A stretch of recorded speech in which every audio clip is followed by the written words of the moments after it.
Hi everyone, it's Sandra. Well, as you know, in my last video, I harvested Itsy, my top tray here in my stacking tumbleweed system.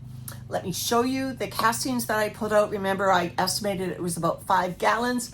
And more importantly, today I'm going to show you what I do to put these castings to bed, basically, for the winter, so that when I'm ready to use them, probably in January, February, they're going to be absolutely full of really rich microbes and maybe some worms. All right, let me turn you around and show you the castings.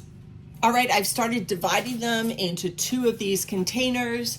This is the working container that was absolutely filled to the brim when I harvested Itsy, and these are the castings that I've pulled out. You will notice there are still little tiny stems in here. There may still be fragments of avocado shells. There's a bit of avocado shell right there. There may still be worms, but I just went through it in about 10 minutes and I pulled out handful by handful, grabbed whatever worms and big chunky bits I could find. I've returned those to Itsy, and this is the stuff that I'm ready to put to bed for the winter. So let me show you what I do with that. So this is my large casting tote for this month's harvest of castings. There we go. There's Peekaboo's harvest in there. I'll put the links up to the last 2 videos where I did the harvest. Similarly, I've pulled out the big chunky bits. I've pulled out a lot of worms. I've returned them to Peekaboo. These castings are now just going to sit. This is a massive bin. It's probably over 100 liters. I'll try to put the size on the screen. All right, so before I just dump more castings on here, I want to check the moisture. I want to make sure that the castings aren't drying out. Oh, I've got to reach down. Nope, the castings are holding their form. They're doing great for moisture, so I don't have to adjust the moisture. But these are alive, so they need the moisture. They need food. So let me get them some food. Like I said, I'm putting these to bed for the winter, so I'm just sprinkling some beautiful fallen leaves and a few flower petals into this castings tote. Now, again, I am going to be using these castings in about January or February. All of this will be gone. I tried to pick maple leaves that didn't have that really big pencil thick stem, and even if they did, come February, that would be easy to pick out. So that gives me some rich carbons for any worms, and of course the microbes. The microbes need to eat as well.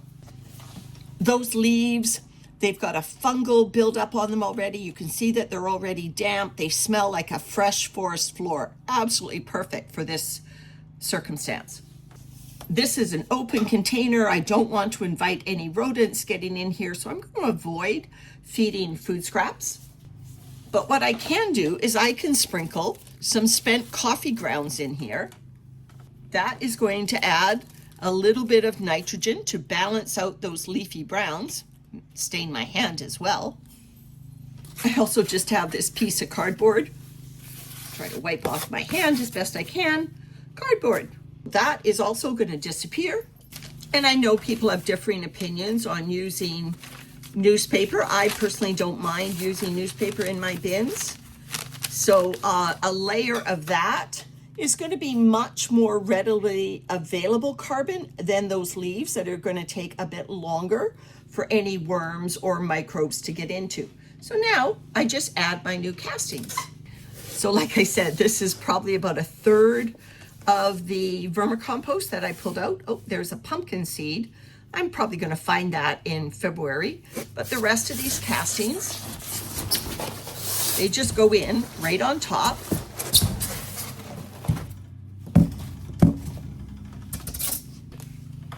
I'm just going to spread them around as best I can from this position. Cover up the leaves. And remember, I'm not finished going through all of Itsy's casting, so there'll be another layer. So anyway, I do this kind of lasagna style, and this tote is very deep. It's probably up to my knees if I were to stand beside it. So it will be brimming with all my worm bins that I harvest over the winter. So by doing this layered effect, I make sure that all of the living organisms in here, the microbes, the bin critters, any worms that hatch from any cocoons or that got scooped up in the harvest, are going to be just fine. And actually, this is going to be a vibrant material when I use it in my containers in the spring. All right, everyone, I hope that gives you some tips and some incentive to take care of your castings if you want some rich material when you come to plant in the spring. All right, thanks for watching. Bye for now.